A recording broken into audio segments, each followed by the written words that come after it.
นึกถึงครั้งที่มองตาคล้ายกับโลกจะหยุดหมุนเมื่อตอนที่คุณส่งยิ้มมา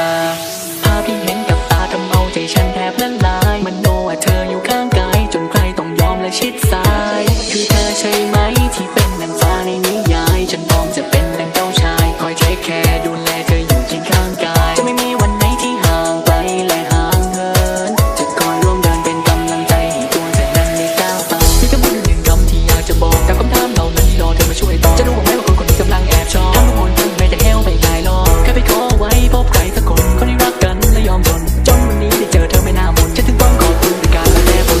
อยากเธอเป็นมะม่วงดองที่ฉันชอบกินและชอบมองจะไม่มีใครได้ลิ้มลองเพราะเธอคือคนที่ฉันจองต่อให้ใครมาแยกเราไปจากกันความรู้สึกดีๆที่มีเธอนั้นจะยังคงอยู่ช่วยให้เราเธอใช่ไหมที่เป็นนางฟ้าในนิยายฉันพร้อมจะเป็นดังเจ้าชายคอยเทคแคร์ดูแลเธออยู่เคียงข้างกายจะไม่มีวันไหนที่ห่างไกลและห่างเหินจะคอยร่วมเดินเป็นกำลังใจให้ตัวเธอนั้นได้ก้าวไปเคยนึกเสมอว่าใจฉันอยู่ทางข้างซ้ายแต่ที่ไหนได้หัวใจฉันนั้นอยู่ข้างเธอรักไม่ใช่โออิชิกรีนทีที่ลงทุนนิดเดียวแล้วจะได้มากินฟรีเธอก็คิดเหมือนกันใช่ไหมฉันบอกทีแล้ววันไหนที่เราจะได้คบกันช่วยตอบทีตกลงรักแล้วใช่ไหมจะให้แกไปขอจะละนิสัยเจ้าชู้มีรักเดียวพอวันนี้ไรเหตุผลจะไม่ไปไหนเลยคอยมองเธอคือทั้งชีวิตและคนที่ฉันรอบอกกันมาตั้งนานตั้งแต่เมื่อวานก็นานแล้วเห็นกันมากี่ปีองค์แม่คนดีเธอยังคงงามเนา